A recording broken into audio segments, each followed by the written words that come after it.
Most UX prompts fail because the model has no visual reference.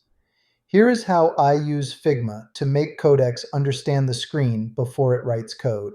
Missing visual reference. In this video, I will show you a better workflow.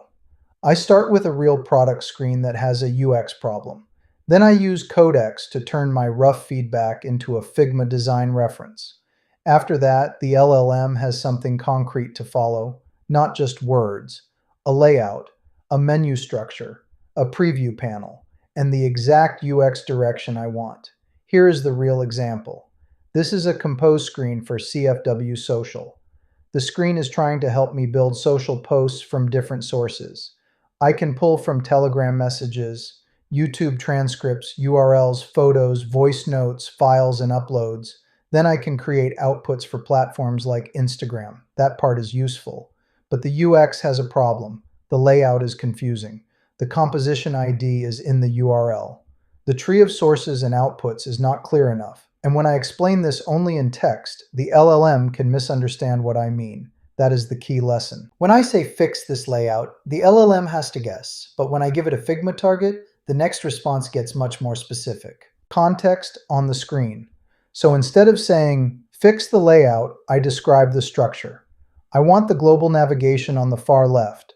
I want the composition tree next to it. Sources, uploads, outputs, and executions should live there. The main content should stay in the center, and the preview should sit on the right so I can see what the post will look like. Now, Codex has a much better job. It is not guessing style. It is building a visual spec. I gave Codex screenshots of the current screen and explained the behavior I wanted. Then I asked it to create a Figma URL that I could inspect and edit. This is the part that changes the workflow. Instead of jumping straight from prompt to code, Codex creates a Figma design reference first.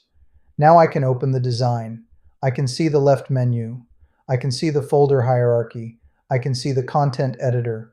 I can see the preview panel. And I can see notes for the rules, like only showing child rouse when a source has items.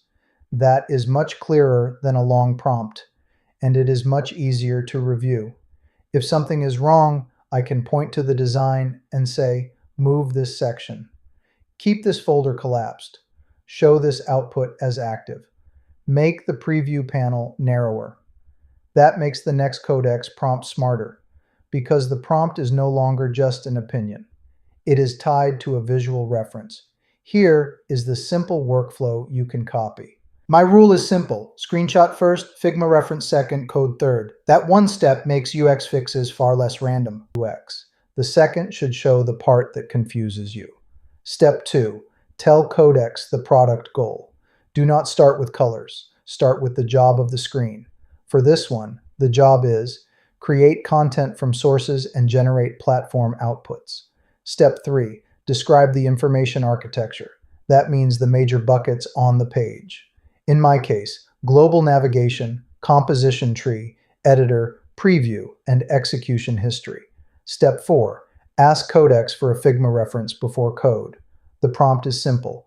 Use these screenshots and create a Figma concept for the improved UX. Keep the same product intent, but make the hierarchy clearer. Step 5. Use the Figma file as the source of truth for the code fix. Now your next prompt can say, implement this layout from the Figma concept. That is a cleaner handoff. You are not asking the LLM to imagine the UX. You are giving it a shared reference. This is useful for any product screen where words are not enough. Dashboards, settings pages, editors, builder tools, internal apps, anywhere the layout matters. The takeaway is simple. If the model keeps giving you bad UX fixes, stop writing longer prompts. Give it a visual target. Use Figma as the bridge between your product idea and the code change. That is how you make Codex behave less like a text chatbot and more like. If you want my exact prompt for turning screenshots into a Figma UX reference, comment Figma and I will send it to you.